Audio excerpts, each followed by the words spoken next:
Karibu sana. I am seeing so many amazing people that we have been on this journey together. I've been the deputy president to the longest serving Sonu chairman on earth, Babu Owino.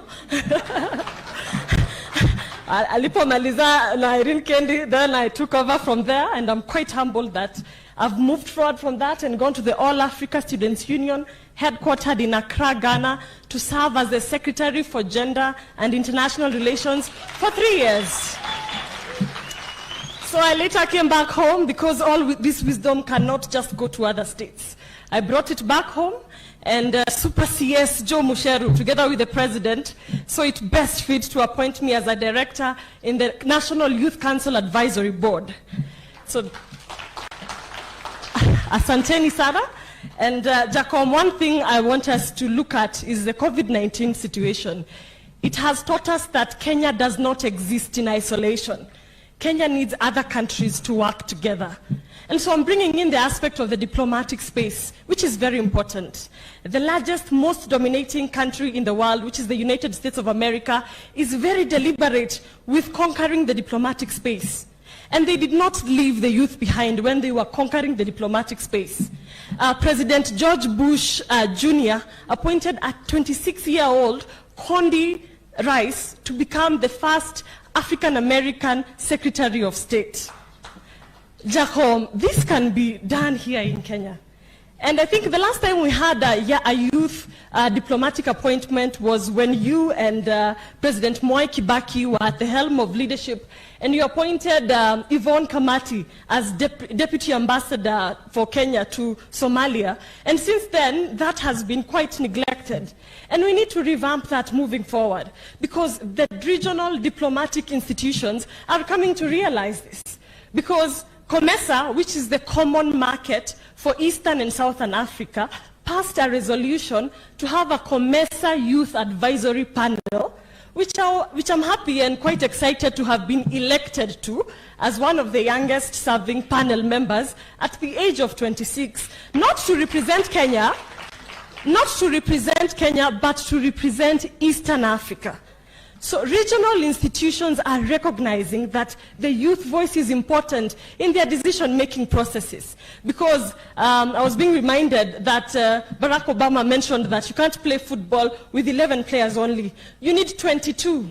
And the youth of this country, Jacob, are part of that 22 team. You can't play it with 11, and we need to be on the table. And just like Solomon Kuria has stated, not to be on the menu, but to be on the decision-making table. Sakaja and his team started that narrative, and we keep moving forward with it. We are taking the mantle from them.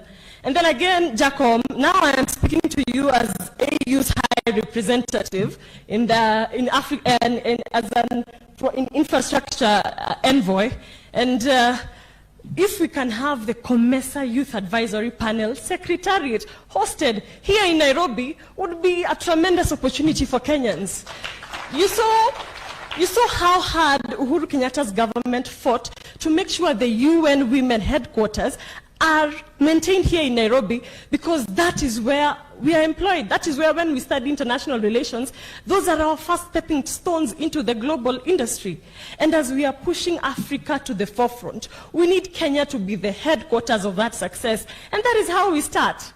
As we are talking about creating opportunities for young people, Jacob, I'm also requesting, because in the Ministry of Foreign Affairs, just one person handling youth issues in foreign affairs.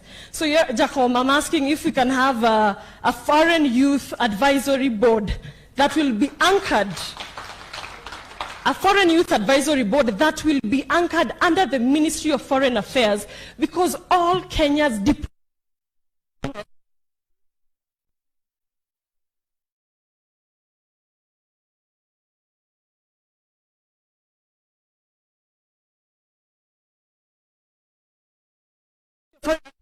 correspondence with the Ministry of Youth, the Ministry of Agriculture, with the Ministry of Gender, time wears out, and then we are left out in so many of these opportunities. So as we are harnessing the diplomatic, let us look at it in that full board with a secretariat to handle diplomatic issues for Kenya.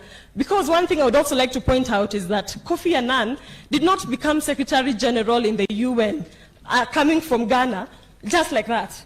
The Ghanaian government, which I have been privileged to work with, I have seen them sponsor their youth to go and vie in Commonwealth Youth Council, to go and vie in the African Union Youth Commission. Even the AU Youth Commission envoy is now open. We need to see a Kenyan taking up that space after the lady from Egypt. And those opportunities are tremendous, leave alone the opportunities we have here locally. We can open up, and Africa is becoming a giant on the globe, and that is where we can come in, because we are set for greatness in Kenya as a country. And let's support Uhuru Kenyatta's initiatives and networks to be able to build on the diplomatic space. He's been fighting so hard to have Amina, to have now Dr. Monica in the Commonwealth. We need to embrace that, and I hope to see more of diplomatic relevance with Kenya in your regime, Jacom. So now, Jacom, yesterday, coming home now, we were celebrating the International Day of the Girl Child. And Jacom, Moi alituacha na maziwa ya nyayo. As teenage girls, as we end period poverty, which is quite an issue that we are discussing 50 years after independence, can we please have sanitary towels? This can be realized. It is not a wet dream, no. This can be realized because it has been done elsewhere. And we need to be very deliberate, shameless, and ruthless about it. Because we need that, and it's very important that we protect our dignity as young women. Again, as we are empowering women and girls, Jacom, gender-based violence, hatuwezi kuwa ati mambo ya kukula fair is an excuse for gender-based violence. Bana, Jacom, sisi karibu itisha maandamano bana. We need punitive laws that condemn gender-based violence. 50 years at our independence, we cannot be talking about this.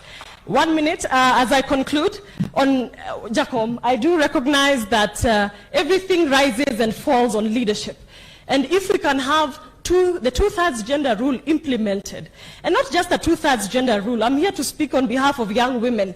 We want a purple zebra matrix, where with every woman you have, there is a young woman, and then there is another one who is young at heart. So Jacom, even as you are doing that, let's please have a woman running mate. But women are loyal, Jacom. It is biblical. It is biblical. Even Ruth told Naomi, Ruth was Naomi's deputy, and she told Naomi, your people will be my people. And she was true to her word. So Jacom, as you're even picking a running mate, pick a loyal running mate. See at wewe unakimbia hivi, mwingine anakimbia hivi, and look at our state of the nation.